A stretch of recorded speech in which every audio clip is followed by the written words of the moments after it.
Hotep, Hotep, Hotep. ETM Hotep. Welcome in peace. This is your brother Wujau Meneb Eri Ma'at. And I have um, panel member Sanet Imiket Aku Kinshai. Hotep, Hotepu, Abed E, Heron E, Emiket, and I'm definitely glad to be here tonight and looking forward to the reading. What reading? You already done gave the whole title. Palm reading. Palm reading. So we're gonna do some palm readings. We're gonna do some palm readings tonight. So get your palms, get your cell phones out and take pictures of your hand. Make sure you have plenty of lighting and everything like that. And send them in. I'm going to post an email where you can send in pictures of your hands, and we're going to do some palm readings tonight and tell you what your future holds for you for 2022. Yes, definitely. If you haven't read the title, we are bringing in a guest. James P. Allen is going to be doing the reading. I got some tea. I got all that kind of nice stuff. No, but that was all definitely jokes. So again, ETM Hotep, shout out to everybody who's taking time to tune in. Again, we are live, and um, in our fashion, we're going to be consistent in going live and actually sharing information. So what we do here on this channel is we try to advocate, do our best to advocate and provide a more learning structured environment where you come and you can either share or receive or give or take information and walk away satisfied. Either at the very least you'll be curious about something to go ahead and do further research, investigation, or do some more due diligence into some subject or topic that we cover and share and talk about. That's at the very least. But it would be good if you actually walk away and have learned something. So that's the goal and aim of what we do, what we advocate, and this channel. So we try to create that environment. And so tonight is no different. The title of this show tonight is The World Before Creation and the Creation of the World.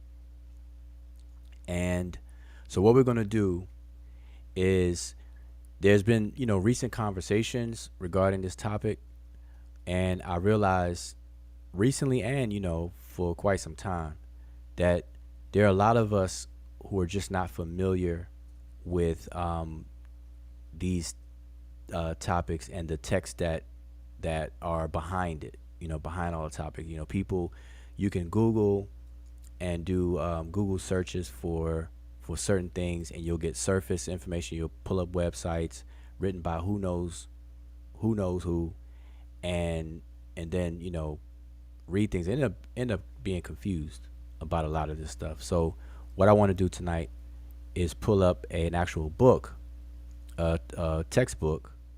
It's Middle Egyptian Grammar by James P. Allen. And in his grammar book, he has essays pretty much after every chapter of the book. Now, the primary intent of the book is to teach the grammar of the ancient Egyptian language, Middle Egyptian to be more specific. But like as I said, within the chapters of this book, he has essays speaking about various aspects of Egyptian culture. All right, and two essays particular deal with creation. So what I'm going to do tonight is just share the book on the screen and just read, plain straightforward. So basically tonight is a book reading, and it's not too long, so it should be a good amount of reading to fit into a nice time frame. All right, so because I don't want to be long drawn out, read the whole book to people. That this is not like a audio book. Don't want to do that. But it's two essays, and they're not very long. I want to share it and read it, and then feel free, to get people to join the panel. And I want to know what your thoughts are on what's read. Okay, so if you have questions, try to save them, because as I'm reading, obviously I won't be able to pay attention to the chat. Okay, so save the questions for when we finish the reading, and hopefully you could join the panel. If not, then type away in the chat once I'm done. All right. So, Mika, you have anything else before we start reading?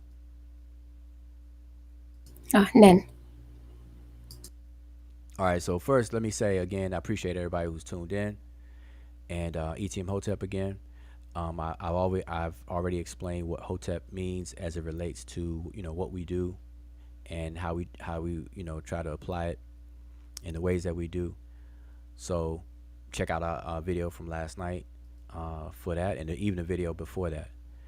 But shout out, let me see who's in the chat right now before I start reading. So shout out to, let's see, brother Donnie Williams, Hotep, Sonette Mika, Master Khalik. Master Khalik was with us last night. We have the scientist 7777. He said, ETM Hotep. Peace to you, brother Marlon, Alexander Davenport, brother Damo, ETM Hotep, and Vyasa. That's who I can see at least in the chat. All right, so shout out to everyone. And again, if you didn't hear, and we got Lawrence Shirt, Hotep, what's up? All right. So again, what we're doing tonight is reading the world before creation and the creation of the world. All right, and it's interesting, So spread the word if you know somebody who's been chiming in on this topic lately. And one thing, I don't want to add to the confusion and the noise around the topic. So this is why I'm just sharing the information so that you can just gain some insight and then, take it from there. All right. So here we go. So I'm going to share this on the screen. Give me 1 second here. Okay, briefly. Hopefully you can see, everyone can see my screen, and it's big enough on the screen. So very briefly, I want to preface this reading with a passage from a book called The Philosophy of History, written by Hegel, and I believe his name is George Wilhelm Hegel. And this is written by the author at a time where they definitely were very, very dismissive and racist against Africans. All right, and so this particular highlighted passage I want to read and share with y'all, and I probably do this a couple of times because this is really, really interesting. So it says, and by the way, this is from page, let's see, what page is this? Page 109. All right. And the title of the book is here, if you can see it on the screen, The Philosophy of History. So skipping to this passage here, Africa must be divided into three parts. One is that which lies south of the desert of Sahara, and they refer to it as Africa proper. You see it here. The upland, almost entirely unknown to us, with narrow coast tracks along the sea. The second is that to the north of the desert, the European Africa, if we may so call it, a coastland. The third is the river region of the Nile, the only valley land of Africa, and which is in connection with Asia. Africa proper, now mind you, Africa proper is the same as what we say today as sub-Sahara Africa. Africa proper, as far as history goes back, has remained, for all purposes of connection with the rest of the world, shut up. It is the gold land compressed within itself, the land of childhood, which, lying beyond the day of self-conscious history, is enveloped in the dark mantle of night.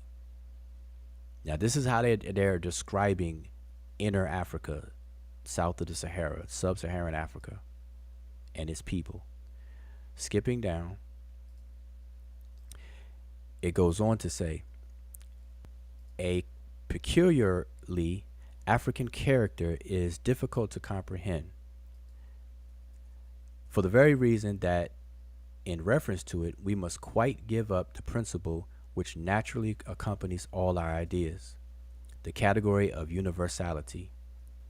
In Negro life, The characteristic point is the fact that consciousness has not yet attained to the realization of any substantial objective existence, as for example, God or law, in which the interest of man's volition is involved and in which he realizes his own being.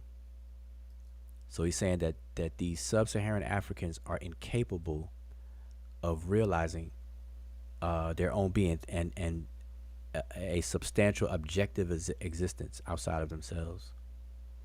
This distinction between himself as an individual and the universality of his essential being, the African in the uniform, undeveloped oneness of his existence has not yet attained, so that the knowledge of an absolute being, an other, and a higher than his individual self is entirely wanting.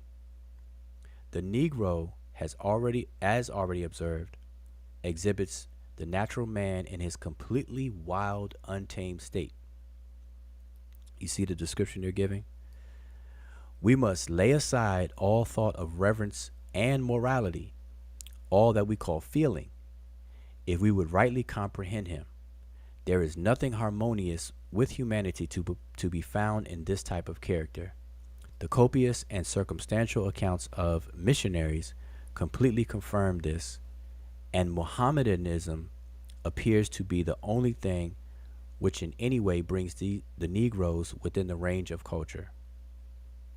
That is some very, very harsh descriptions that we would certainly refer to as being racist and just a poor view of human populations on the continent.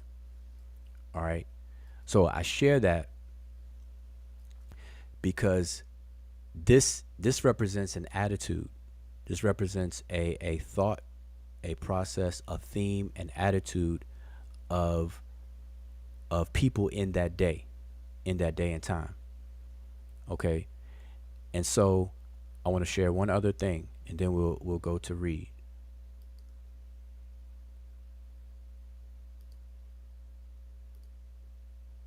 And so what I'm sharing now is, and as soon as it comes up here, okay.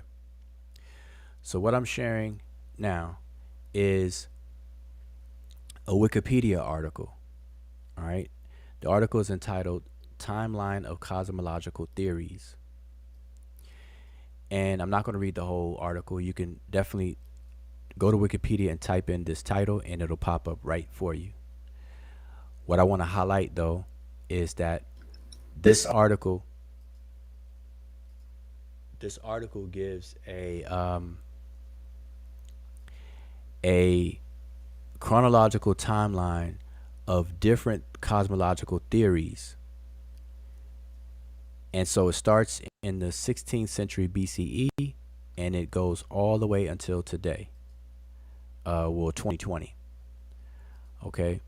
And so in this entire list, and I'll read a couple of them. The first one says 16th century BCE, Mesopotamia. So they start in Mesopotamia and they say Mesopotamian cosmology has a flat, circular earth enclosed in a cosmic ocean. The next one it says 15th to 11th century BC. They go to the Rig Veda of Hinduism and it has some cosmological hymns, particularly the late book 10, notably the Nasadiya Sukta, which describes the origin of the universe, originating from the monistic Hiranyagarbha, and I'm definitely butchered that, or golden egg. Primal matter remains manifest for 311 trillion years and unmanifested for an equal length, etc. And when you walk down this list, you'll see that the organizers of this wiki article, they omitted anything African. There are no African contributions to this list. Okay, they include the Hebrew Bible, they include the Quran, as you see right here where it says 7th century, the Quran, so and so, some prominent Arab philosophers, and so on.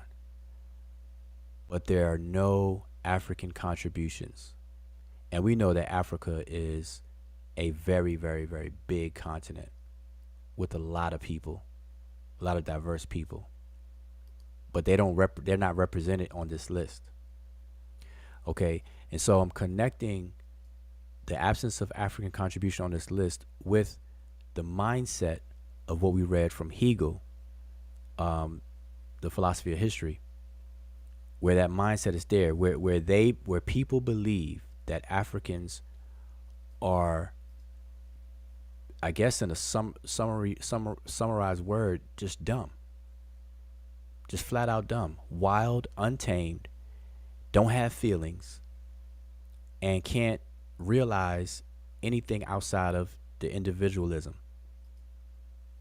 etc. And that's terrible. Okay, so this is something that we are up against and we are combating, and we definitely don't want to contribute to this mentality or this mindset. Okay, so I just wanted to share that because what I'm about to share now is an African contribution to cosmological theories. And so that's what we're going to do tonight. We're going to read from the book. All right, so let me get my book back up here. Give me 1 second here. I'm going to share it. Again, if I didn't greet you, let me send my greetings to everybody in the chat. Hope everybody is doing all right and safe. Give me 1 second. Why is this not pulling up?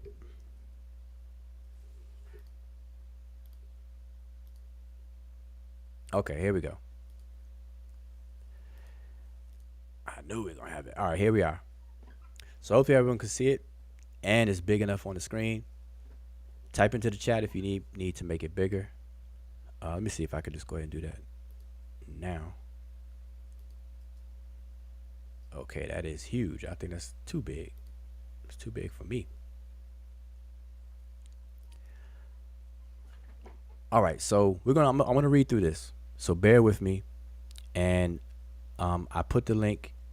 And by the way, those of you who have a wrench or a moderator of the chat, please block those bots. I don't know what's going on with YouTube. I haven't seen them in the past. I haven't been live in a long time. I come back and now I'm seeing bots on everybody's live stream. Yeah, I'm watching, so I don't think they last for longer than 2 seconds in here, but they are on all channels as I've seen. Yeah, Google gonna have to have a meeting about that. I'm gonna have to type up a memo. All right, so let's get into it. So, first, let me give you the source for from where I'm reading from. This is Middle Egyptian Grammar by James P. Allen. James P. Allen, for those of you who do not know, he is one of the today's prominent Egyptian scholars, Egyptologists, and he deals primarily with the Egyptian language. He has a few books on Egyptian language from Middle Egyptian, the grammar of the pyramid texts, and even has a new Coptic grammar book out from 2020. All right, and he's also a professor or a former professor teaching from Brown's University. Okay, so that's just a little bit about James P. Allen. So this is his book, Middle Egyptian Grammar. As I said, in this book, the focus is the grammar of the language, but he has these essays. And so this is essay number 11 on page 130. This is entitled The World Before Creation. And I want you all's thoughts on it, either in the chat or come on to the panel once I finish reading. So, to read, Egyptian texts frequently make reference to the gods and events involved in the creation of the world. There are many different creation accounts, and most of these are associated with the cult of a particular god in one of the major cities of ancient Egypt. Egyptologists used to think that these presented competing theologies, and to a certain extent this was true. Now, however, scholars have recognized that the various accounts are less rival explanations of creation than different aspects of a single, uniform understanding of how the world came to be. In the next few essays, we will look at these different accounts and the gods involved in them.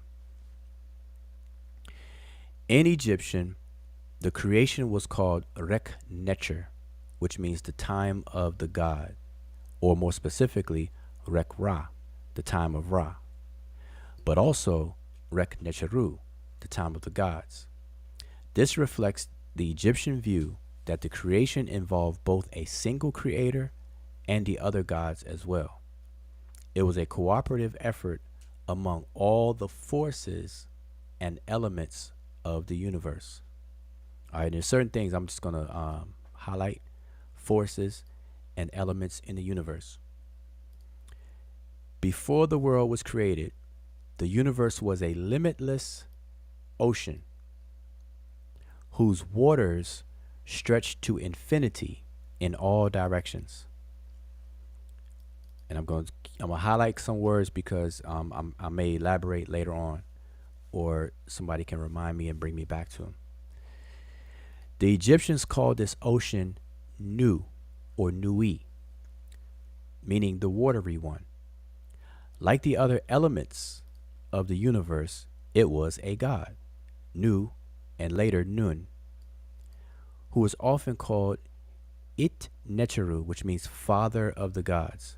The word it, or iti, is the word for father, in recognition of his priority. All right, meaning coming first. Although no one had ever seen this universal ocean, and I have to emphasize that, although no one had ever seen this universal ocean, its features could be imagined by contrast to the created world. It was water, Nu, while the world contains dry land and air. Where the created world is active, it, meaning before this, or Nu, it was inert, which is the word Nihni, and it's the source of the later name Nun. It was an infinite flood, He, or Hehu, where the land of the world is finite. So you see the contrasting being done. While the world was lit by the sun, it lay in perpetual darkness, which is the word Kek, or Keku. And in contrast to the tangible and knowable world, it was hidden, which is Amen, and lost, which is Tenem. The word Tenem, by the way, is translated as lost sometimes, but it means without direction. And when you don't have direction, you're considered lost. And so that's why you may see that interchange there: lost or without direction. No up, down, left, right, so on and so forth. Okay. Like the waters themselves, these qualities were seen as divine in their own right, and as gods because their names are masculine. Some of them are mentioned in the earliest religious texts dating to the end of the Old Kingdom. Because the waters themselves were an integral part of the creation, its background specifically, the waters' qualities could also be seen as creator gods. In texts of the first intermediate period and the Middle Kingdom, we'd meet 4 of them in this role: wateriness, which is Nu, and infinity, which is Hehu, darkness, which is Keku, and lostness, Tenemu. Since the Egyptians equated creation with birth, and that's important to know, since Egyptians created creation with birth, the male qualities were given female counterparts. By the late period, the group consisted of 4 pairs, usually Nu, Nunet, which represented both wateriness and inertness. Then you have Hu, he spells it H-U-H, but most people you'll see it as H-E-H, He and Hehet, which is infinity. And these are male and female pairs. Kek and Keket, which is darkness, and then Amen and Amenet, which is hiddenness or imperceivable. The 8 gods together were worshipped as Chaminu, which is translated as the Ogdad, which is a Greek word meaning a group of 8. The word Kaminu is the Egyptian word for 8. Okay? They are often shown with the heads of frogs if they're male and the heads of snakes if they're female. 2 species of animals that the ancient Egyptians associated with creative waters. The theology and worship of the Ogdad was centered in the town of Hermopolis, which was called Khemenu, which it means 8 town. Khemenu is the word for the number 8. In their honor, this name, which was pronounced Shemun in Coptic, has survived in the modern Arabic name of the site of ancient Hermopolis, which is El Ashmunin in Arabic. The myths that concentrate on the Ogdad's role in creation are known as the Hermopolitan system. Most of what we know about this theology comes from texts of the Ptolemaic period. These call the group the first originals, the eldest gods, who started evolution, who created the beginning in their time. In earlier texts, the gods were simply mentioned by name.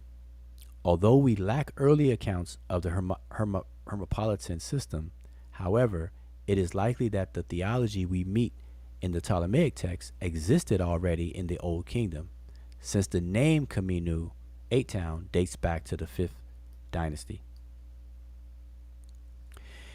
In one of the later texts, the Ogdad is described as the father and mothers of the sun disk. They floated in attendance on him and came to stand on a high hill from which the sun's lotus arose. And that's a quote. This refers to one of the earliest known Egyptian images of the creation, which is a mound of earth that emerged as the first dry land when the primeval waters receded. It is tempting to see in this image the view of the early Egyptian farmers watching the highest mounds of the earth emerge as the annual floodwaters of the inundation receded from their fields.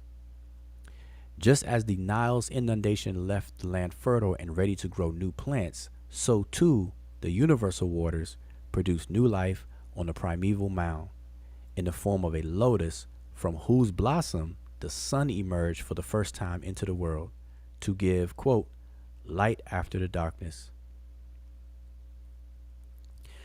The Egyptians worshipped this first plant as the god Nefertum. The primeval hill itself they honored as the first place in the world, often in the form of the god Tatanin, literally the land that becomes distinct.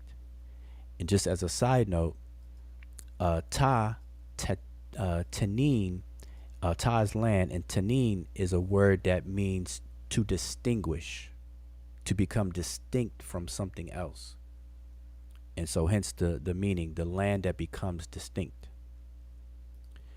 Many Egyptian temples had a mound of earth in their sanctuary, which not only commemorated the primeval mound, but which was also viewed as the primeval hill. Like the creation accounts themselves, these various mounds did not compete for recognition as the primeval hill, but were viewed as alternative and complementary realizations of the first place. And later on, he discusses in essay 4 or before this, syncretism. The image of the primeval mound is preserved not only in the creation text, but also in hieroglyphs. The word appear is always written with the bilateral sign that you see here. This is the word ka'u, which means to appear, representing the rays of the sun appearing over the mound of the earth. In early hieroglyphs, this sign has the form with the sun rays coming out from it, where the image is even clearer. Okay, so that is the end of this essay. So this essay was called uh, the world before creation. Now, mind you, these essays are very, very short, condensed essays that he included in this grammar book that I'm sharing. Okay, so that's the end of that one. So I want you to think about that. And I want you all's thoughts. If any of you all tuned in, listening in, join um, the panel once I finish reading the second one. So I'm going to move on to the next essay, and let's see if I can find it quickly. How fast I can find this? Give me 1 second here. Got to go up to the table of contents. Rolling, rolling, rolling. Table of contents. All right. So it's essay number 12. The creation of the world. So that essay was the world before creation. And so essay 12 is the creation of the world. All right. Now I'm only going to share these two essays, but I want you to just preview that the next one, even after that, is the creative word. And then he goes into the Memphite theology. Then he goes into the creator itself. So although I'm only sharing two, there's more. I just don't want to be too long with this live stream. All right, so let's get to the next one. Okay, so now we're at essay number 12, the creation of the world. The Hermopolitan system discussed in essay 11 seems to have been primarily concerned with the background of the creation. Okay, that's important to know. Describing what the universe was like before creation began. The actual process of creation was the interest of the theologians in another great Egyptian city, Heliopolis, near the site of modern day Cairo. The Egyptian creation accounts do not seem to have envisaged the possibility of something being created from nothing. So I want to repeat that. The Egyptian creation accounts do not seem to have envisaged the possibility of something being created from nothing. Instead, they describe how everything in the world, all its elements and forces, that's important, its elements and its forces, came from a single source, much like the primordial singularity in the Big Bang theory of modern physics. I think that deserves to be read one more time. Egyptian creation accounts do not seem to have envisaged the possibility of something being created from nothing. Instead, they describe how everything in the world, all of its elements and forces, came from a single source, much like the primordial singularity in the Big Bang theory of modern physics. Okay? This is not Wu Jiao saying this. This is James P. Allen saying this. All right, let's continue. The original source of all things was known as the god Atum, or Itimu in the language, usually written as such. The god's name means finisher and refers to the fact that Atum finished up as the world. He didn't finish up the world, but he finished up as the world. Okay? And that's a whole grammar lesson that could be taught about how the Egyptians wrote that the word as when you are as something and not that something itself. But that's for another discussion. In recognition of his nature, Atum is called Nebtim, which means Lord of Totality. Or more often, he's called Neb-Erjer or Neberjer, Neb-Erjer, which means Lord to the limit. Before creation, Atum existed from all time within the primeval waters in a state of inert potentiality, as the text describes it, alone with Nu in inertness. And he cites the coffin text, chapter 80 or number 80. and in his egg. The creation happened when Atum evolved. Now notice that the Egyptians don't place Atum separate from creation, but Atum itself evolved into the world, becoming the finite space of light and life within the infinite universal ocean. This process is explained both as Atum's self evolution. The god is often called Keper Jesef, which means he who evolved himself or on his own, Jesef, and by the typical Egyptian metaphor of creation, birth. Okay? The first act of creation involves the birth of two children from Atum. They are Shu and Tefnut. To explain how Atum could give birth to Shu and Tefnut by himself, all alone by himself, the text uses what? The metaphors, something that I talked about last night, of masturbation and sneezing and spitting. The latter based on a play of words, ishish, which means sneeze, and shu. Then spit, tif, and tifnut. So it's a play on the word for sneezing and spitting. Shu is the atmosphere. His creation produced a dry, which is also the word shu, empty space in the midst of the universal ocean, within which all life exists. Tefnut is the female counterpart of Shu. Her role in creation is essentially to serve as mother of the succeeding generations. The creation of a void within the waters produced of necessity a bottom and a top, where none had existed before.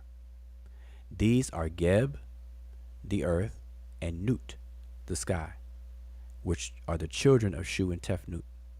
Together, they define the physical structure and limits of the created world.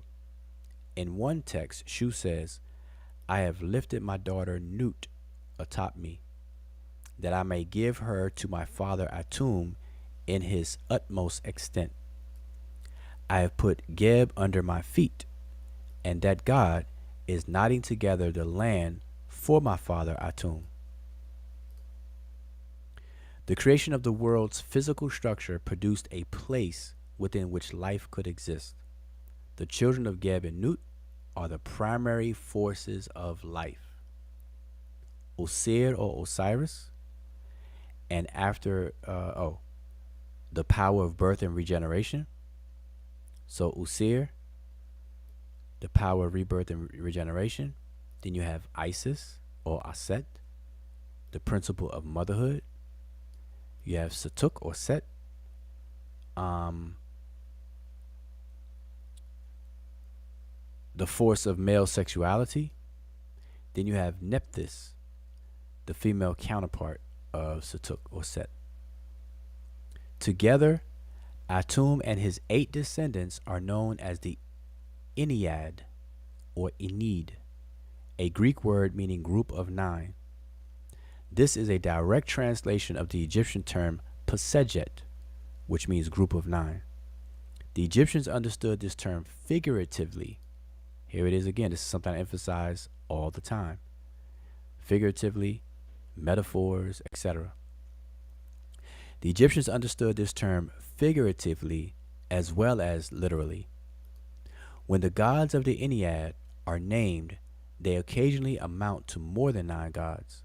This is apparently because the Ennead itself represents the sum of all the elements and forces of the created world. I'm going to repeat that.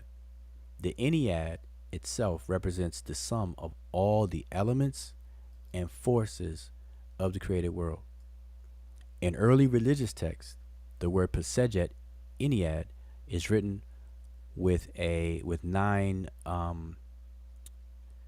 standards, and it has been suggested that the term was seen not just as 9, which is 9 times those standards, but also as the plural of plurals, which is a way of saying an infinite number of items or things. The Ennead was worshipped particularly in Heliopolis, often in the form of Itimu Henna Pasejet F, which is Atum, together with his 9. All right? Or Atum and his Ennead. The 10th god, implicit in this phrase, is Heru, Horus, the son of Isis and Osiris. Horus was the power of kingship. To the Egyptians, this was as much a force of nature as those embodied in the other gods. It was manifest in two phenomena: the sun, the most powerful force in nature, and the pharaoh, the most powerful force in human society. Heru's role as the king of nature is probably the origin of his name. Heru, which seems to mean the one above or the one far off. The word her, just as a FYI, the word her means to be upon something, above it, on top of something. And so Heru, they're saying, is something that is on top of everything, like far off, the distant one, the one who is far away. And is occasionally written her, like the verb heri, to be far off. This is apparently a reference to the sun, which is above and far off in the sky, like the falcon with which Heru is regularly associated and with which his name is usually written. The birth of the sun is actually the culmination of creation in the Heliopolitan system. It is, as it is in the early myth of the primeval mound. The sun's first rising into the newly created world space marks the end of creation and the beginning of the eternal cycle of life, which the sun regulates as the king of nature and makes possible through his heat and light. The Heliopolitan accounts therefore concentrate not only on Atum's evolution, but also on the sun's role in creation. As an element of nature, the sun is known simply as Ra. As the newly risen sun, he is often called Keper or Kepri, literally meaning the evolver. The beetle used to write his name is the source of the common depiction of the sun god as a scarab. The sun at dawn is also known as Heru Aketi, literally Horus of the Aket. Or, combined with Ra, it's Ra Heru Aketi. Since the sun is the culmination of Atum's evolution into the world, the two gods are occasionally combined in the form of Ra Atum. Atum himself was often worshipped as the sun, as the setting sun, apparently through association of his great age, him being the oldest of the gods, with the old age of the sun at the point in its daily cycle. Remember, when the sun sets, that is the oldest time of the day. The Heliopolitan account of creation explained not only the origin of the world's structure, elements, and forces, but also how its diversity evolved from a single source.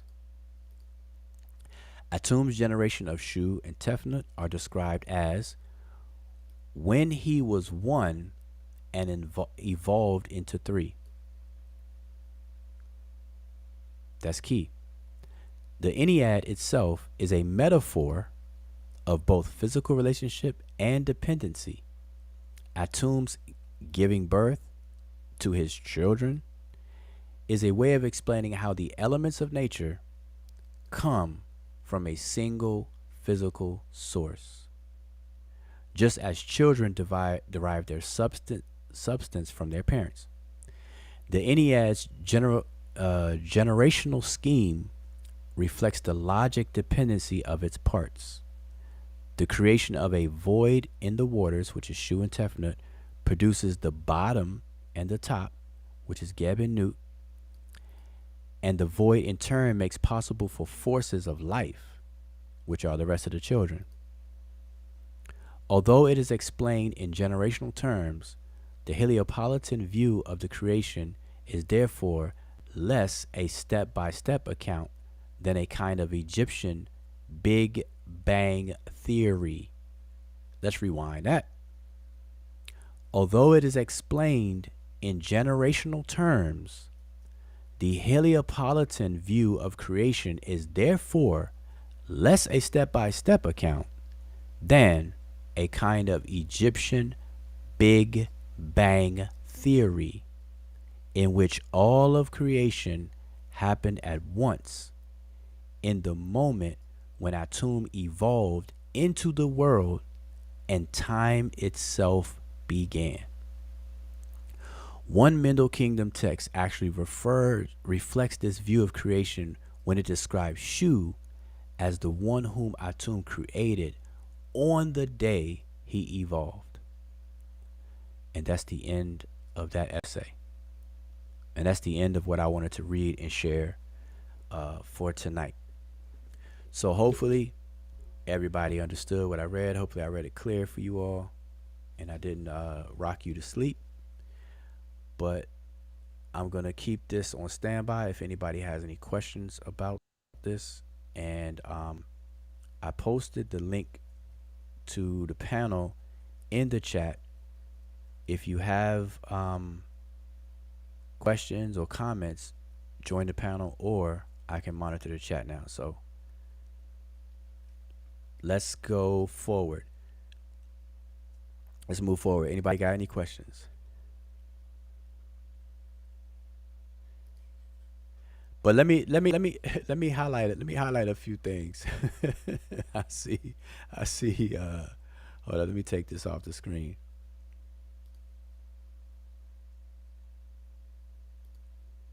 So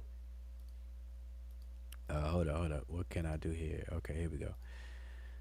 So peace to brother Sahimotep, and I think I missed a few other people. We got let's see, we got the Russian bots in the house. Brother Robert Rand, Hotep, Hotep, Wayne Elliott, peace. Let's see, did I miss anybody else? Miss anybody else? Miss anybody else? Miss anybody else? Nope. Guess I didn't. All right. So let me just highlight a few things again. Let me put this back on the screen. Okay. I want to read this last thing again, and we're gonna find something else to read. So it says, although it is explained in generational terms, because remember these are metaphors and analogies and figurative expressions, right? So it's explained in generational terms, but the Heliopolitan view of creation, and I'm right here, is therefore less a step by step account than a kind of Egyptian what's this word right here? Now I may be getting this word wrong, but MK, you can you It says the Big Bang Theory. yeah, I mean keep reading because I may be wrong. Maybe I may not be able to read this properly. Can you just read that last whole paragraph for me, please? Yeah, because you're doing that magic thing on us, you know. So let me just read the last paragraph. Although it is explained in generational terms, the Heliopolitan view of the creation is therefore less a step by step account than a kind of Egyptian Big Bang theory, in which all the creation happened at once in the moment when a tomb evolved into the world and time itself began. One Middle Kingdom text actually reflects this view of creation when it describes Shu as the one whom Atum created on the day that he evolved.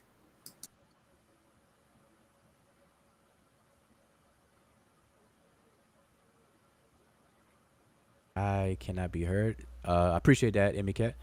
I want to welcome the brother Asai Motep to the panel, and I think he can unmute himself and introduce himself and chime in on the conversation. Testing, testing. Yep. All Hear you right. loud and clear. Appreciate it. Appreciate it. You got the new fancy stream, uh, Yeah. Restream Studio. Yep. Um, Yep. Yep. so yeah, I didn't catch everything from the beginning. So Mm. just getting off of work, but what I did catch, you know, and I'm assuming, and you could correct me if I'm wrong, that you are in essence responding to certain individuals on another channel who are trying to discredit the Africans in terms of their ability to conceive of a cosmology that in certain parts mirrors what we call the Big Bang. Am I correct? Well, that was actually last night All what I right. did.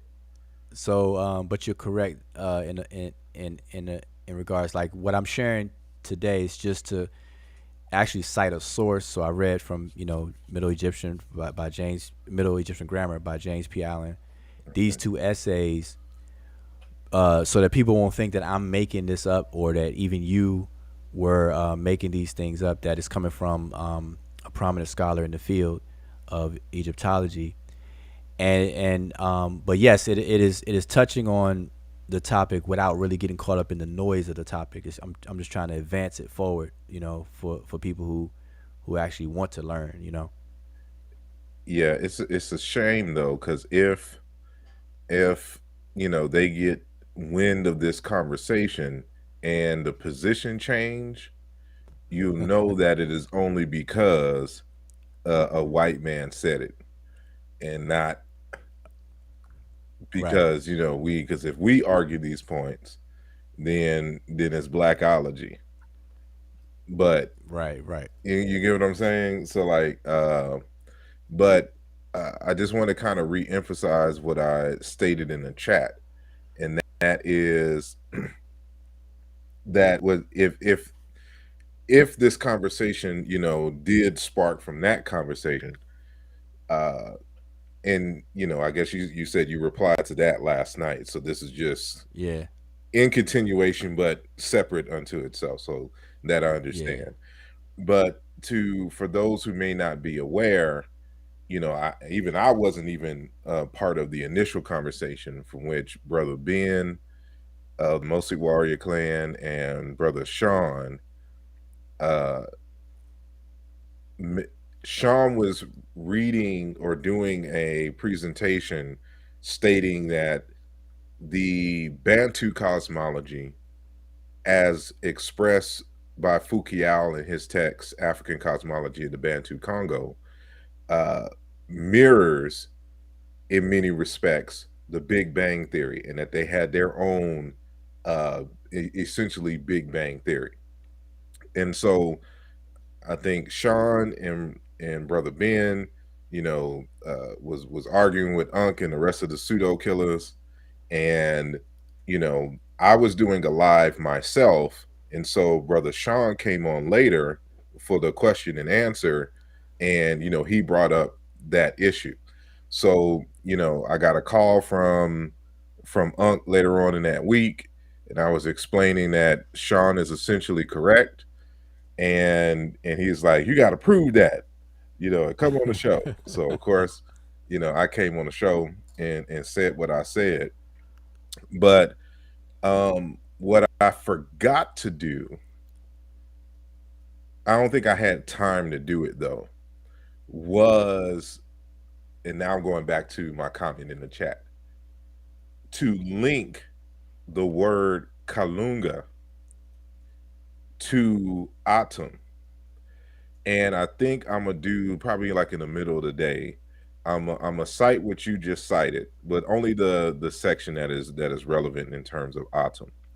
And so I'm gonna cite the citation where he talks about the Big Bang, but then I'm gonna go to the atom in the Heliopolitan uh, section, and then I'm gonna show how the that the word atom is the word kalunga. in Kikongo, Mm-hmm. right? Mm-hmm. And that Mm-hmm. the reason why the commentary is so much alike between the ancient Egyptian and, of course, in the Congo, of course, y'all know my argument is that they derive from the same ancestral culture. And, but, you know, it's by showing that and then showing the two cosmologies together, and then the citation from James P. Allen talking about that it is, essentially equivalent to the Big Bang. This will bring about a whole new conversation, but help to reinforce the initial conversation Yeah. in itself. So that's all I wanted to say in a nutshell. But I appreciate this conversation. I just happened to be passing through and saw the live, so I'm like, oh, you ain't been live in a minute, so let me check out and see what Yeah. y'all Yeah. do. Well, when you get a chance, check out last night. It ended up being long, but you could watch the first portion of it. Uh-huh. I basically the short and skinny of it is I I cite the problem, like the way that the question was structured and not Uh-huh. fixed in the first place. I talked about that. Then I talked about the mindset of what people sound like. I'm not sure if you familiar with George Wilhelm Hegel. He wrote a book called Philosophy of History, where he's Mm-hmm. just dogging Africans, and I shared that. I shared that, so you could check that out. And uh, basically, he's saying Africans are wild, untamed, can't think abstractly, don't have feelings, and can't think outside of themselves of any objective reality, and things like that. And so I quoted that just to show that that's the indirect sentiment that we're hearing in these conversations when people are dismissive about Africans and their ability to conceive and have philosophy and ponder and think and even document the mm-hmm. origin of the universe and all this other kind of things that we do today. So I went through that, but then I actually structured the question better, that I feel that a better question, and then I actually walked through one example with new, showing that what new meant and was conceived as, Mm-hmm. and then the four pairs of the Ogdod and how they're aspects of new, and so on and so forth. So I kind of showed that. Then I also showed, I actually quoted the video you showed with David Tong, Uh-huh. and his description of this early singularity, or right thereafter, as a fluid. And so I quoted three other astrophysicists, but I also emphasized last night the importance of metaphor, even in modern science, figurative language and metaphor Mm-hmm. in modern science. So anyway, you could check that out, I will because indeed. I was trying to cover all the bases, because I don't want to do uh, three and three, four, five, and six, seven videos on I on this stuff, understand. like I've been seeing. So that's pretty much. And I see the comment that says from Geb Osiris, Kalunga is a Congolese equivalent, not cognate. Autumn is a different word, sheesh, or sheesh, I guess. And uh, you know, uh, the saying where I'm from, demonstration beats conversation. And if you visit my channel, and not to proselytize on our good brother's channel, but look for asarmhotep.com. Subscribe so you can get the notice when I go live, so I can show you that it is cognate and therefore logically equivalent. Um, and not only that, that the cosmologies mirror to a T, and it's a Big Bang, as I argued on Unc's in the Pseudo Killers channel. So yeah, that's all I wanted to say in regards to that. All right, all right. Yeah, so let me just remind everybody in the chat. As I said in the beginning, I was sharing these two essays. They're pretty short, and the purpose of me sharing is just to really advance the conversation. I want input from people, their thoughts on those essays, because people will accuse me of making stuff up. Oh, and not just me, but other people, like, oh man, you're how can Egyptians have an understanding of the Big Bang Theory? I'm like, no, we're not saying that they have the understanding of the 1927 Lemaitre Big Bang Theory and et al. But they had an understanding and an explanation of the origin of the universe. It may not be as thoroughly detailed as what we have today, of course, because the cosmic microwave background, the Hubble telescope with the redshift observations, and blah blah blah. But they had an explanation for their day and time that we should not be dismissive about, Yeah. by no means. And so, and I would even go on to say that. Oh, and this is another thing I pointed out last night. Anybody who, once you structure the question correctly, where you're making it into a comparative exercise, then the only people who are qualified to do it should be involved in the conversation, which means that you got to be familiar with the Big Bang Theory to an extent, and you got to be familiar with the African cosmologies under question to an extent. And what I was saying last night is that I'm hearing a lot of people who may know a little bit about the Big Bang, but know nothing about the African cosmologies, but have so much to say, and that's the part of the problem. Yeah, they don't have much knowledge on the Big Bang either. To understand what the level is, and of course the cosmologists are even at the point now where they're arguing that there was no beginning. Yeah, Like yeah. that was in terms of the absolute sense, but more so that it is a beginning, Mm-hmm. and what was before was just part of an infinity. And I want to save, because I got some other cosmologies that argue that, Mm-hmm. you know and defines it in a way that uh mirrors ideas of multiverses and all this other kind of stuff in these African cosmologies. And so, one of the things that I pointed out in the argument is that, you shouldn't think of them as absolute arguments.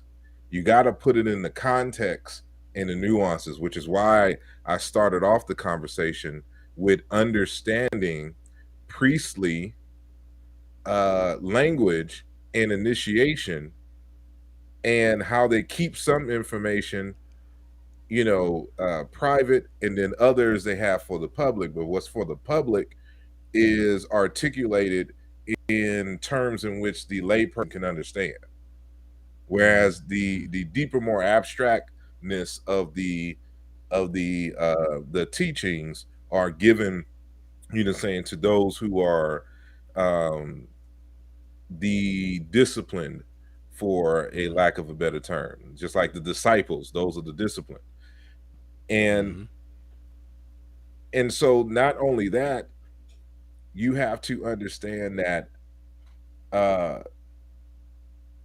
the time that this stuff was written in, and they didn't have long articulated treaties and books that they could put everything in.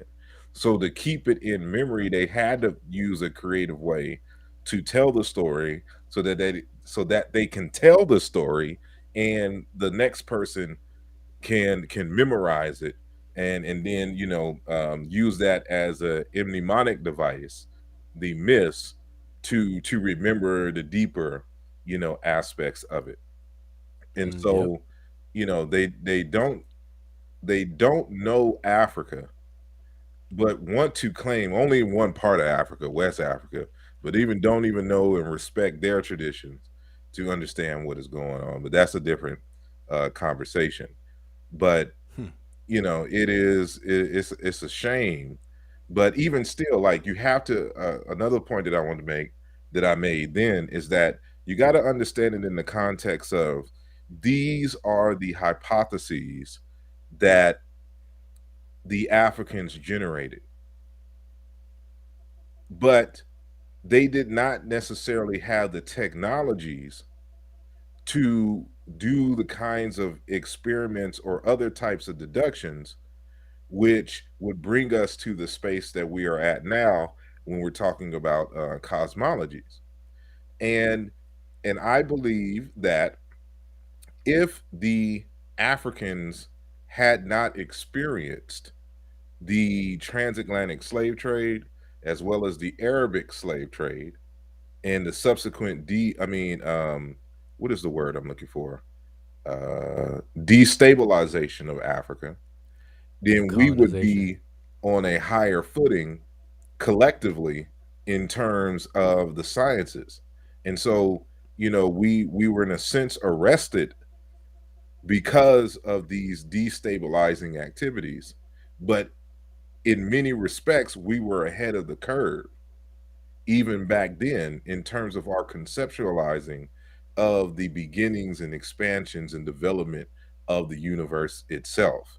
And so we have to understand them as scientific hypotheses that are scientifically testable, that future research would be able to validate or invalidate and expand on the initial foundations that the Africans set, in the same way, which I was also trying to make the point, that when the Greeks conceived of the atom, the Europeans took that as a foundation and built upon it for 2,000 years, to the point now where they understand the levels now being the atom, and then the gluons and the up and down quarks, and then the emergence from the fields, Hmm. right?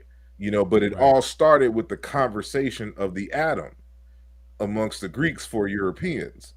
And so instead of just being readily dismissive, they kept conceptualizing, they developed the tools and technologies needed in order to validate or invalidate the claims of the Greeks, and came to validate the major point and aspects of the Greek hypothesis, and then furthered it. And that's how we got to do when it comes to African cosmologies.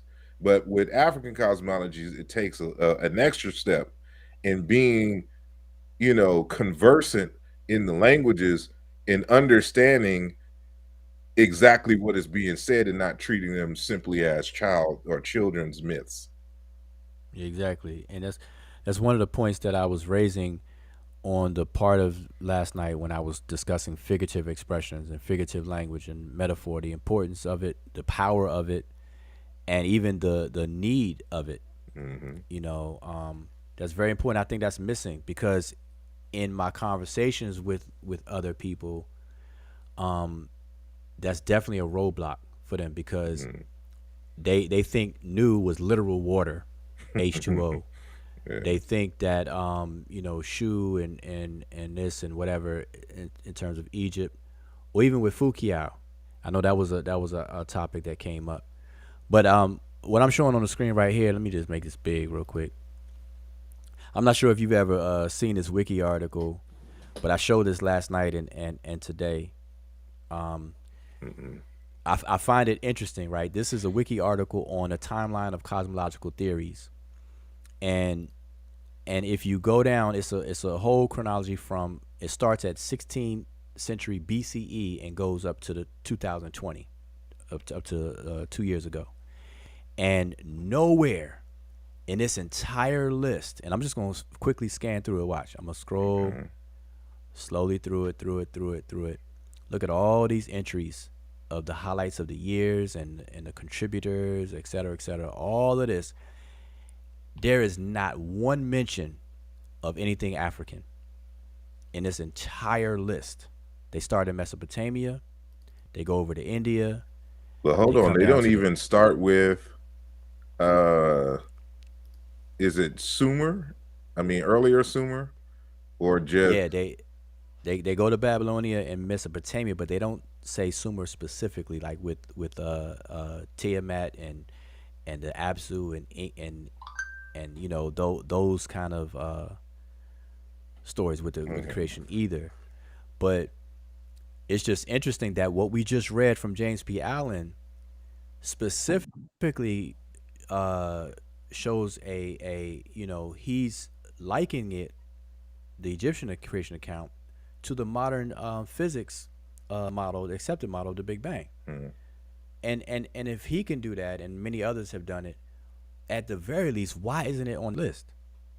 You know, and so that's what made me read the sentiment of Hegel in his book, The History of Philosophy, where how these scholars viewed Africa, you know, as not being capable of contributing stuff like this to the world. And so, you know, anyway, But this is that's just this is exactly why I'm writing the book. So I even mentioned this on the show, and why, you know, I know so much about the cosmologies, even from the physics standpoint, is because I've been researching for a number of years, because I'm writing a text called African Field, excuse me, ugh, Quantum Field Theory as African Inheritance. And it discusses all this, and I'll be putting the trees, because we're out of the conversation when it comes to these deep, you know, philosophic conceptualizations of the uh the emergence of the universe, and even quantum field theory. And as I stated before, if it had not been for the transatlantic slave trade and the Arab slave trade and the subsequent destabilization, even though that was the beginnings of the destabilization process, we would be ahead of the game when it comes to this stuff. And yeah, it's a yeah, shame. yeah. That's absolutely true. I mean, even and I know we discussed this in the past, but even prior to that, which paved the way and the environment for that process to kick off, was the fall of Egypt Yeah. as one of the milestones in history in the timeline that allowed that to even have that domino effect. But so I'm just saying it's just interesting, and I just want to kind of share that, and I'm going to share two more essays in another live, the next two, because I'm just basically sharing because people will accuse, if they haven't already done so, well, Joe, you making that up? The Egyptians didn't do this. I'm like, okay, well, I'm gonna start with Allen, because because the moment you bring an African scholar, because I watched your presentation, Hmm. and you brought Fukiao, you brought several others, and people get very dismissive for whatever reason. I'm saying I'm calling them Hegelites, thanks to Emiket. Hegelites. They these are people who think like Hegel in that book. But so I'm going the opposite. I'm starting with Allen. Then I may break out Obenga, and the things that he say. You know, people that specifically compare the Egyptians' cosmologies with the modern physics, the explanatory model, aka the Big Bang. And the thing is about the Big Bang is fairly new because right prior to the Big Bang, they thought of a static uh, universe, Hmm. and and during the time of the proposals of the Big Bang, people thought that Lemaitre and et al. Were nuts. And Hmm. not only nuts, but they felt that because he was a Catholic priest, that he was trying to be slick and introduce a creator into the Hmm. conversation. Because if you can say the universe had a birth, a starting point, like a date, Yeah. then who or what caused it, you know? And then it's like, okay, you trying to introduce God into the equation, and so it was rejected for a while, and Hmm. and so there's a process of, okay, on one hand, no, oh, this is the new thing. Human pondering and curiosity is accepted because that's human nature. But even though you ponder something and you can formulate questions about something, that doesn't mean you understand it. Hmm. The only way you understand it is if you can test it and be successful. That's the new thing now. Nobody has understanding of anything until you move from pondering and whatnot to be able to test it successfully. That's the birth of understanding. And so that's the new thing that I heard today. Uh, And even from even with that, like I asked them the question during the show, do y'all understand what math is? right. Right? And they they didn't understand my question. It was like, of course I know what math is, because they were trying to say that they use, saying math to Hmm. to uh to do everything. And I'm like, let me see. I'm about to let me get Yeah, you should my be able. If you got to uh share something, you should be able to share it. I'll just read it uh when I find it. And hold on. Because it's from the art of, no, that's, I'm not gonna read it from there. Where is,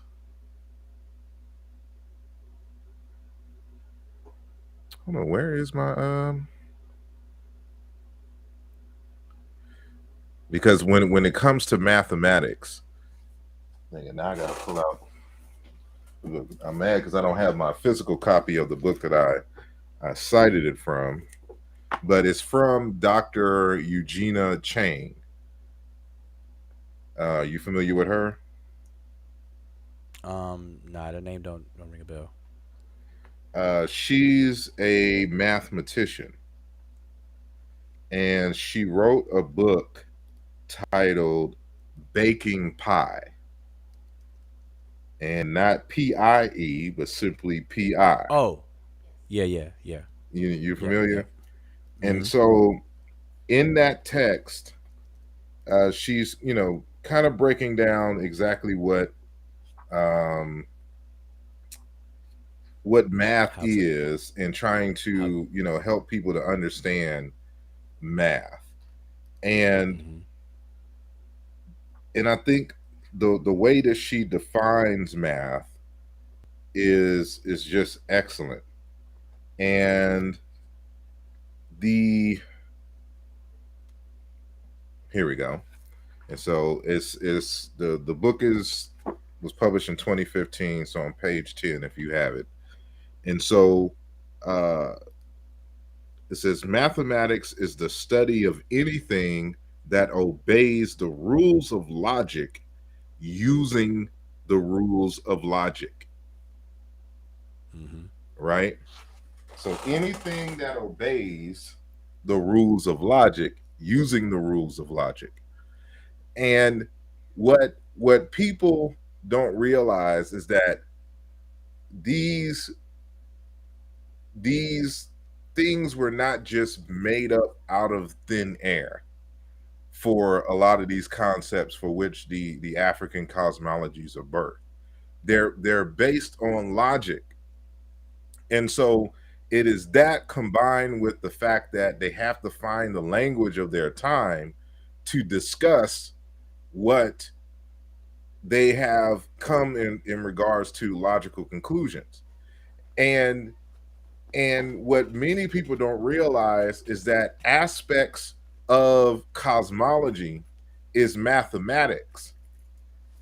And mathematics, I had a whole show and debate on this, even on Facebook, is not science. Right. Math is not science. Math is a formal language that we use to reason about science, or technically what we would call it in objective language. And so whether we're Hmm. talking about physics or something like this, we use the language of mathematics. Mathematics is a language, and it is a language that we a formal is technically called a formal language. So a formal language versus a natural language. Like we speak Mm-hmm. English, which is a natural language, but a formal language is 100% conscious, from human minds. But the meanings are very narrow, and syntax is very narrow, grammar is very narrow, because they're trying to be precise in terms of articulation. So whether you're talking about programming languages, quote unquote, those are formal languages. Mathematics is a formal language. So, Mm-hmm. in when understanding how they even came to certain ideas, it is because of thought experiments, philosophy, and logic. And just Mm-hmm. because you come up with a mathematical formula, use a signs and symbols to articulate something in a formal language about something, does not make it scientifically true, because Right. you have to experiment. So there's no experiment that you can do in this day and age to demonstrate that your ideas of the beginnings of the cosmos is valid, because you would have to recreate the beginnings of the universe, which you can't. So you have to deduce. So the cosmic background radiation, combined with the observation, lookership of the galaxies and everything moving apart, they deduce, they count it backwards, they use logic to say, hey, and then they conceptualize some other things, and wrote down in mathematical treaties and made predictions about what should arise.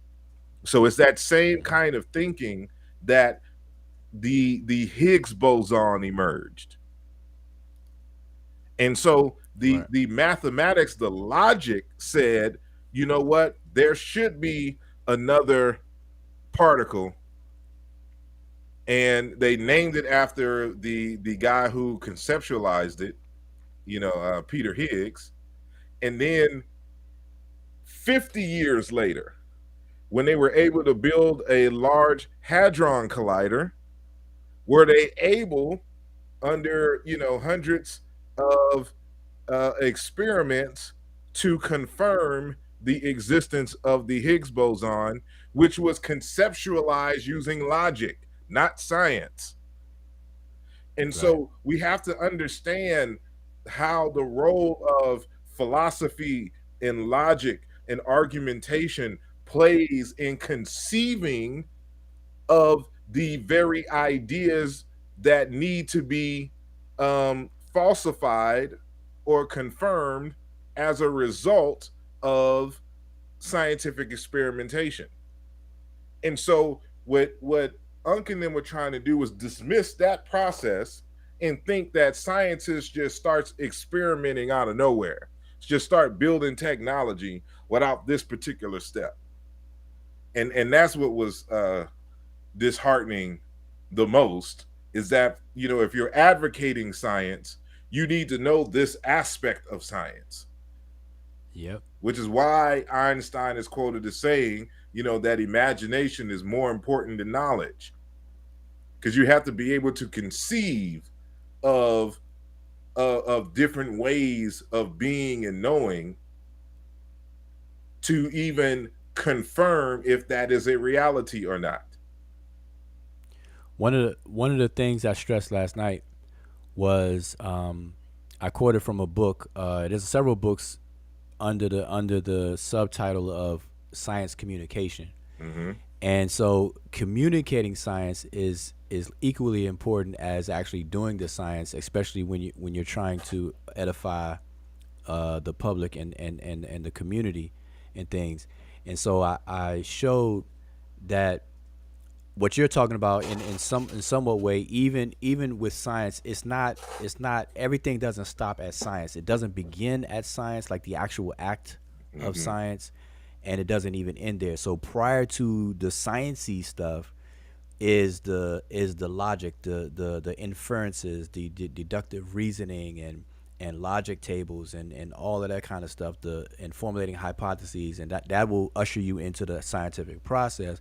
But even after that, there's an epilogue, there's a science communication. You got to be skilled at doing that, and that's where I plugged in the importance of metaphor, and I showed some real, even the word Big Bang.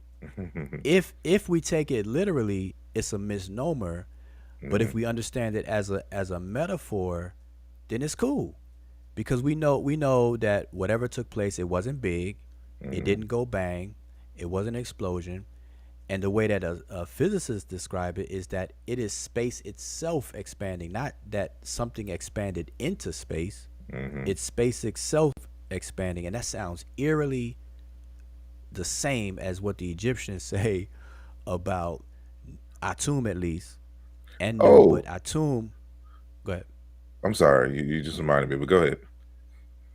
Yeah, Atum, um, becoming the world, becoming the things in the world and the world itself. You know, Can I this. Go ahead. can I share my You about to screen real share quick? something? Yeah, go ahead. So, how do you share Just your you see screen the here? it should be a row of six buttons. There you should see the middle one. I don't know if you have six, but right next to the mic and then the camera, I have it's 5, a but it's I the ain't got third them one from the. special admin 6 buttons. Uh, No, you should have. It should be the mic. There you go. so this is what I showed last night. I didn't get into well, not last night, but when I was on the show, and so I I'm gonna did it kind of in make passing. it big. I'm sorry. No, I said I'm gonna make it big. The full screen. Alrighty. So is that better? Yeah, Um, I also made it the full screen. So go ahead. alrighty. Yep. So you see here. I forgot what tune this is. I want to believe it's one of the Ramesses. I have it in the notes. Um, but you can see this kind of going through the underworld, and and then the different creation cosmologies and things, and the emergence out of the V and all that. So I wanted to show the primary here before I show the redrawn. But this is the area here, right? Hmm. That I'm focused on. So where if you can see my Can you mouse, blow? Can you blow that portion up bigger? Like just that portion? I don't even know if it would allow me on the. Oh, I guess it will. Um, All can right. you see it? Yeah, yeah. There you go. Just make sure everybody will see it, cause I have So this is this I have is that image. all right. And so here's a redrawn. So that atom that we was talking about, and this is atom here. And so what you have here is just a redrawn recreation of exactly what you see right here in this little spot. So y'all, Hmm. again, these are the primary, and this is the redrawn. So what I do in the text is demonstrate that, because at the bottom floor here is supposed to be the new, or the Hmm. which the cognate in uh Kikongo is in Bongi, the void, uh, the not so empty void in which emerges this, but it's also known as Kalunga, the ocean. But that word lunga is, they do exactly what the ancient Egyptians do, and that is words that sound alike, they will use it as a rebus to refer to something else, or they'll combine Hmm. it and create a cosmology. So what you see here is the emergence of life. So notice, given what you just said in terms of the expansion, Hmm. right? And so the way that they articulate it is it's in a V fashion. And so you see these suns, stars, planets, and then Atum, creating man, and it's from this fire, because this is the sun. So this is the fire, it's creating, these are the stars here, and some more suns. And it's a creative process here, coming Hmm. here, from Atum here. But what's most important is this. Uh, Let me go back so you can see it. It is actually a hieroglyph itself. and the hieroglyph is wasek, which you can see more Mm-hmm. clearly here, and it shows like this bowl, and it's kind of in the same fashion here, and it's a word meaning to be wide, to be broad, Yep. breadth, broad, wide, extensive of monuments, riches, spacious, long of steps, breadth with seket. So these are the various variations of this word. So bowl, cup, broad, collar, broad cord, but you see the different suffixes here, and this one's missing a suffix. But this is from this verb that these nouns, derive. So what you get here, because the sun is used like these, this is time. This is actually the first, I argue, treatise of space-time, or articulation of space-time in history. Mm-hmm. Yes. I mean, but You- see, wait. Let's take a time. Let's take a pause for a second. And this speaks to what I said last night. uh-huh. And I gave some prerequisites for the advancement of this discussion. And you have to have knowledge such as this, what you're showing us right now, in order to even make a comparison to our understanding today. And so if you're lopsided, you're not going to be able to participate in that conversation. And so people get stuck, or because they can't move forward in the conversation, they pigeonhole the conversation in a very dismissive way to talk about this kind of stuff, even though they don't know about it. But they say the Africans are impossible for them to understand this because they didn't have the instruments to see it, and this, that, and the third. But for those who study, it's clear. It becomes more and more clear the more you study and show these things. So I'm saying, so even this with the diagram, even with the tomb, because this is coming from the tomb, and even the other pictures that yeah, to the right of it, the widespread arms, Mhm. of the women. And if we know the characters, and see, that's one thing. This is where figurative language come into play. And this is what I said last night. I know I'm sounding like I'm going all over the place because I said so much.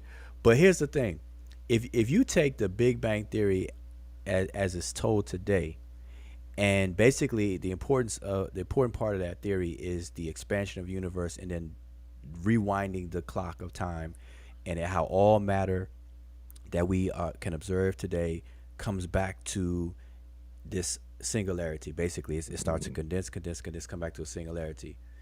And if we understand that, dang, I done lost my train of thought. You I'm up went here to going. the right hand side, saw the you said figurative language. There was something with the woman or the women. Yeah, so that's what you see right Oh, here. they And then oh, I got it. okay. Man, my mind went 2,000 miles an hour just now. Okay, if you take the Big Bang Theory and you just look at the key highlights of the Big Bang Theory, and you go back to this what they call a primeval singularity, or this gravitational singularity that they cannot observe, but they assume. If you replace that with, and you personify that and call it a god, it Mhm. will mirror exactly what African cosmologies are saying.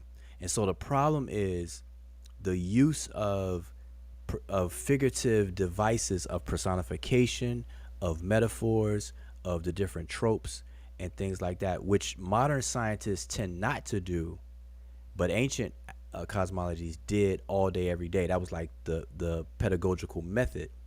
And so today we just don't do that. But if you were to just do that, like whatever they're calling the gravitational singularity or this primeval singularity, let's just put new right there. Mhm. And then from there you have leptons and, well, no. Before that, before the Planck epoch, you have the four forces of nature unified. Mhm. Then when gravity breaks away, so if we call gravity a god, he breaks away from the other three. Exactly. And then at that moment is when these other particles can exist because the environment is ripe for it. So it's real clear that just because we don't do the personification part or the deifying of these natural forces and elements, that's where the cutoff point where in people's understanding, in comparison to ancient Africans. But if you did that, man, I can read the Big Bang highlights of the Big Bang Theory, and just plug in some names of the gods, and it will match perfectly. Exactly. And you just reminded me, like, so if it's still being shared, I have on the screen Dr. Yeah. Alexis Tangon, who's a a anthropologist from northern Ghana, and he is of the Dagara people. He wrote a book called Of Life and Health: The Language of Art and Religion in an African Medical System, right? And I interviewed him on my channel. And at 18 minutes and 40 seconds, he states the following: Dagara religion is all about the cosmos, the cosmic force, the cosmic energy. Cosmos equals everything that is together, what is on earth and what is not on earth, which means everything. You need to know and interact with this cosmos. Whatever you do practically to get to know the cosmos, you do it in the form of deity, the form of God, the form of divinity. You give it a personality using one of the forces. And then he Yep. continues on from there.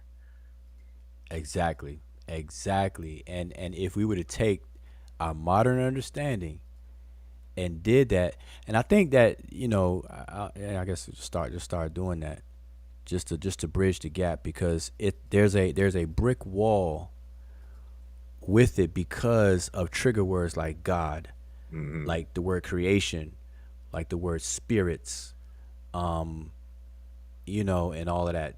And this is what the point I was trying to get across a few days ago when I did have a conversation with Unc, is that I strongly believe that this scientism and this materialism form of atheism is really a stumbling block on the understanding, because it's not allowing them to understand figurative the figurative nature of this method, this pedagogical method of transmission, you know Exactly. And Well, and if that's just it. I think that if you're going to be triggered by certain words in this kind of field, then you just need to, throw in the towel and just go home, because, I mean, then it's not for you. Because even us, as we read through and we sift through different materials, there are most of the materials that we have to sift through. Some of them, they're older materials. They might be racist and all that kind of stuff, but we have to sift through them to collect the kind of the knowledge that was already gathered at that point, and figure out what is right, what is correct, what is valid and whatnot, and then build upon that. So you can't really be caught up with your feelings. I don't think that, that's not academic at all. indeed.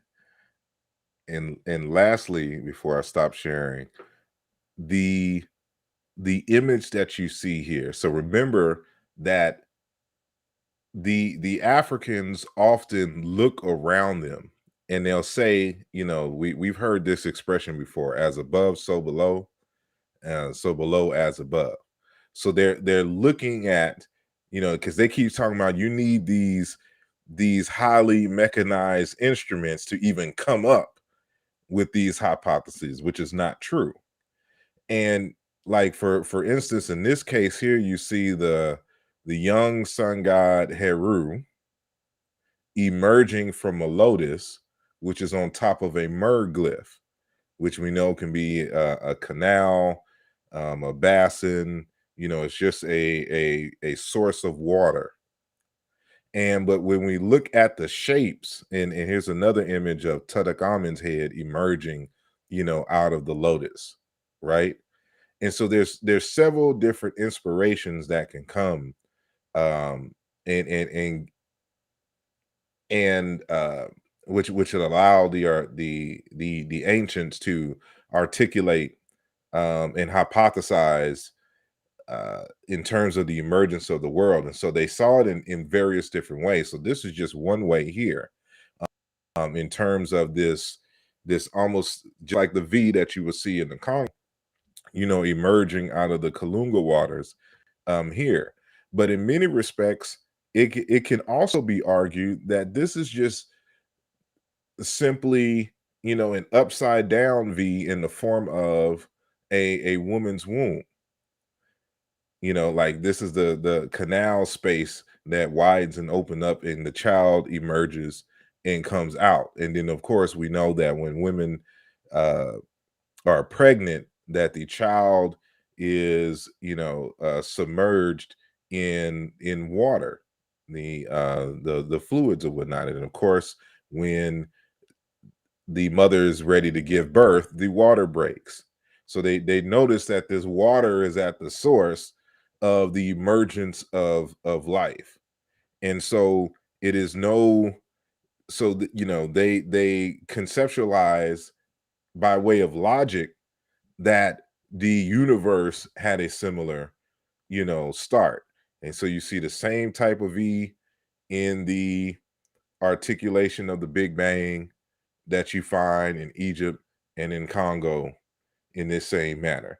And so they're saying that the fluidity, the singularity, something happened. And then, of course, the sun god, Atum or Ra, or Amun Ra, depending on the uh, the location and the place. The only one that emerges different is the ones that have Ptah as the first emergence, in the form of Tajanin. And so it's the mound, the primordial mound that emerges, and then the sun god on emerging from the mound. But in most instances, it's the sun, the light, the Big Bang, as we would see here, emerging and giving birth to space time. And so they apply the same thing that happens in a mother's womb, or the emergence of a lotus flower out of the swamps, and deduce that the universe has a similar beginning as these birth processes, or even volcanoes, and especially the volcanoes that come out of Central Africa, which are surrounded by the Great Lakes and water.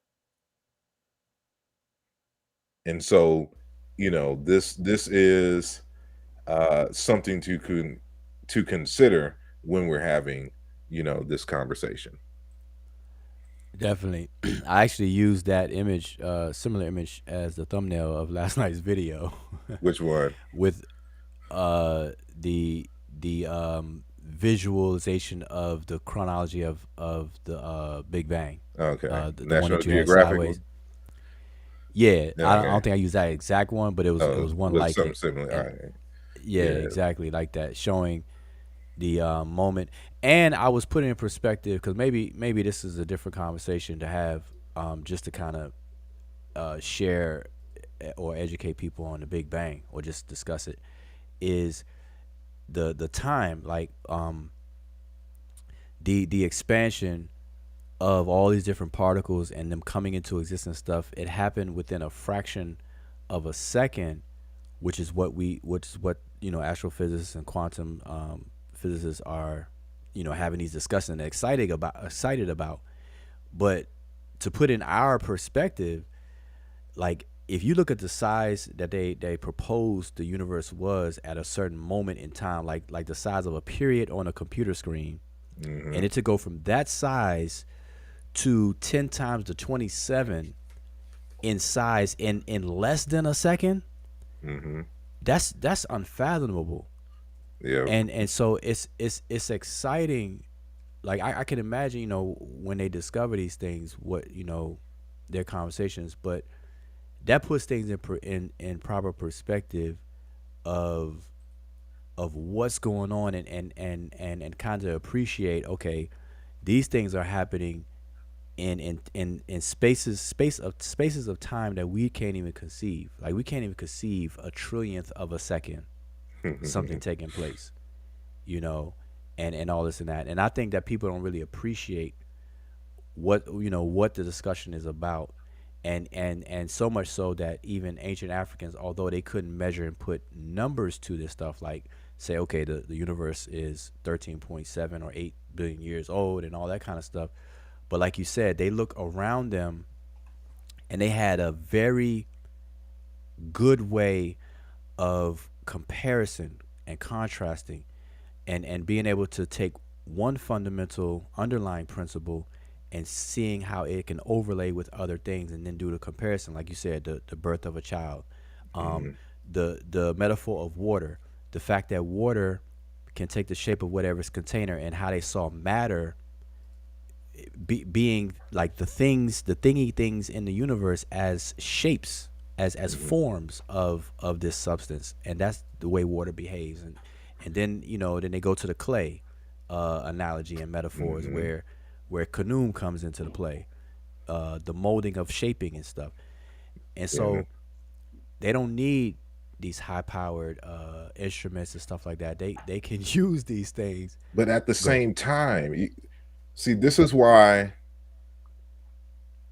I love Dr. Chang's book, because what people have to understand is that when they think of math, they're only thinking of counting numbers, Hmm. and they don't understand what math is. You know, math is the study of logic using the rules of logic. And we got to understand what the role of symbols. These symbols stand for concepts. In many times there may not even be an exact numeric calculation. You're just substituting a symbol to represent a process or something in nature, right? And if we're talking physics, for instance. And so when the ancient Egyptians are plugging in deities, those are mathematical symbols. Because I can replace the delta symbol with Kepler. You know, Right. I can substitute the speed of light c, with just a sun symbol of Ra or whatnot. They're just symbols. The math, these are just symbols. And so I have a whole lecture on deities as mathematical symbols. And if you understand what math is, you can understand what the symbols are, and you treat them as mathematical equations. So you got to know what an equation means. What is a logical equivalent here? And so in Hmm. many respects, we have to have a deep series of conversations on philosophy and logic, Yep. so that you can Exactly. prepare the audience for these kinds of conversations, so they know how to articulate it, and where's the sources that they can use to win these type of arguments if they find themselves in these public spaces. Definitely. And I said the other day that even with that logic, I say, mathematics is the domain of logic. Hmm. And and I know when I was in school, we weren't allowed to use calculators. Like calculators were shunned upon by parents and teachers and everything. And now it's the everyday thing, the norm, every day, all day. But because of that, people even think less of math. Like math is not even appreciated even when I was younger. The appreciation of math, of what you're saying, by it being a study of logic using the rules of logic. And nowadays people don't even get to that level of appreciation because they see it concretely as just counting numbers, just going to the store, getting your change back, this minus that, let me balance my bank account and stuff. They don't see it as an entire language Hmm. that represents reality in the abstract sense. And it's very figurative in nature because it's a symbol that stands in for a reality without pulling the reality and carrying around the reality with you, you know and it frees up our ability to really really really think of some nice things, ponder the whole universe and so on and so forth. Without it, we wouldn't be able to get anywhere as Mhm. human beings. Period. And so, yeah, I think we should have a series of conversations to define logic, informal and formal logic, the difference between those two things, um, the use of math in these settings in philosophy, and even in science, because most astrophysicists that I'm familiar with are either themselves mathematicians or they team up with a Mhm. mathematician. I know Sir Isaac Newton is famously known for inventing a math just so he can do the things Calculus. that calculus that he was pondering, quote unquote, and things. So He had to invent a I new think I think math that's to try important. to figure out the course of the ellipsis of a certain planetary, orbits and things of that nature. So Yeah, exactly. that's that's amazing on itself. It's like, the math doesn't even exist for me to even solve this problem. Right. That's cheating. See, we could jokingly say he cheated Yeah. because he's the creator of the rules of the game and he's playing the game Exactly. at the same time. But mathematics is important. That's not something that people sleep on. Yeah, speaking of that, especially when you're doing programming and you can either where you come to see how math is actually very useful is you can actually sit and write an algorithm where you're writing lines and lines and lines of code. And then somebody else might just come in and just write a simple mathematical formula that will just help you, solve the same issue. So it's pretty much when you understand that, you will see that with math, it's actually taking day-to-day problems and just compressing it into a simple formula that will give you the same result every time. So it's and people don't look at it like that. They'll probably just see it as counting numbers and not see it as a useful tool that you can use on your day-to-day stuff. But you notice that a lot when you do programming and you want to simplify stuff and having like more effective algorithms and things of that nature. Yeah, but that's those are the computer scientists. Those are people who just code, who just introduce and know how to code. They can never reach that. But in computer science, as a person in school right now, is nothing but math. Especially group theory, algorithm creation, um, you know, of course discrete math. It's just nothing but math. You ironically for computer science, you barely do any coding, which is funny. But Yeah. That's true. um, No, I listen. uh-huh. The same. When I was in school in junior high, my first programming language was Pascal, Hmm. and I evolved from Pascal to I believe C, and then C plus plus, Visual C. I went that line. Then got into SQL and database and stuff like that. Um, but oh, DOS was like one of those first languages everybody learned. Yeah. Go 10 line 1 go to line 10, line 10 go to line 1. You create this loop and everything. But what was interesting, and I think people should just at least get this part, is the assignment of variables. Yeah. Like you declare a variable, then you assign it a value, and then you can manipulate the variable without needing to know the value or deal with the value, which is the baggage. Hmm. What I'm saying with the reality, you don't have to carry around a reality if you assign that reality to a variable, which in this sense of our conversation is a symbol. So now you could carry the symbol around, which is a nice small piece, a small thing, and then you can manipulate it. But here's the thing: you have to have the knowledge to be able to decode what the reality is behind the symbol to have a full understanding. And that's where you get to initiatory systems and the pedagogical aspect of all of this, which is not appreciated Yeah. And by Fukuyama these calls circles. that in the Congo in their community, tying and untying knotty ropes.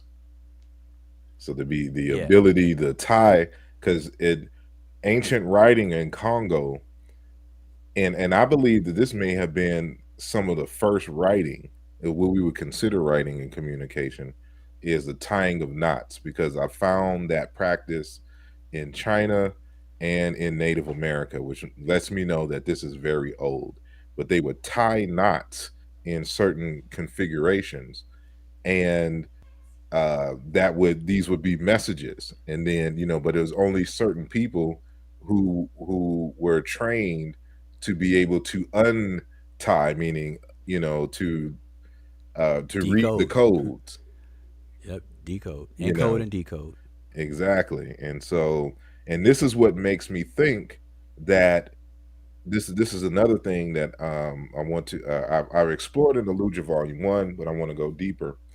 Is why does the word for writing have like a tie? There's variations with a tie piece of rope or string, Majat, you know, that rope. and I understand it in the context of the book, but some of them don't have the book. It's just the string, Yeah, yeah. and That's so it. I want to explore that some more to see if like that was in the ancestral memory of the tying of ropes as forms of communication. and that's interesting because there's a word for document with a string. Hmm. That's the word unk though. Yeah, to To tie tie. those things. Listen, we're So at Interesting. we're at the 2 hour mark exactly, and I try to promise myself to keep limit this to 2 hours, and so I we are here at that 2 hour mark, and I'm trying to make sure I hold true to that. Um, so if you have anything closing, I give you the mic. Sister Give Tamika your last said that piece. she loves my shirt, so I just wanted to show it. It says "Black is not a race; it's a vibe." Uh, it's a shirt Okay, I made cool. up, so I'm the only one with this shirt thus far, but in the future, and I have my logo on the back. It's called Rude Boy Juju, but I'll have them in the future. But thank you, Sister Tamika. That's my last word. All right. I ain't nothing to Shout out to Mika. say. Shout out to everybody in the chat. We got 31,000 people watching. Hopefully, now here's the thing. I'm gonna reiterate this. I say it at the beginning. I say it at the end. That I greet everybody with ETM Hotep, which is welcome in peace. Usually people translate it that way, but it's welcome and be satisfied or take this offering, and I use that and apply it to the notion of when you come in this environment. Hopefully we can offer you something or you offer us something. So it's the sharing of information. And then when we depart, we say Shemim Hotep, which is to leave with this substance or sustenance. And so hopefully you come here, you can learn something and walk away with a to-go box of information, or at the very least curious enough to investigate something that was said or discussed in these discussions. So MK, you have any last things? Well, I just like to say dua for the, for that session with the reading. That was really nice, and the additions that Asai Motep added to it. So hopefully we have more of this kind of discussions as opposed to the screaming and yelling that has been going on. But yeah, this was really good. So dua. All right, so cool. Now I'm always accused of having a 1 hour departure and stuff, so I'm Okay, always so surprised. okay, since you're not gonna do that, I could do that. You forgot. There was a few things while you were reading that you said you wanted to go back to, but I'm not sure if you want to do that now. Oh, No, especially not after I said I want to limit myself to 2 hours. See, if we can't try to get me in trouble with myself. No, no, no. We could reserve that for another time. I think everybody gets it. So, all right, so I'm gonna say Shimon Hotep and peace to everyone, and subscribe to Asari Motep's channel. Subscribe to this channel if you haven't already done so. Thumb it up to inject ourselves in this algorithm of visibility, however it goes. And then be on the lookout for more. We just gonna pop up on you. So make sure you hit the bell, and if you have any suggestions of topics for us to give commentary on or do research. You know, we all learning together. So I'm open for suggestions. So hit me up in the inbox, email wajao@gmail.com, and give some suggestions on some topics. I definitely I'm like a DJ. You know, I take requests. All right, so I'm gonna say peace. Shimon Hotep.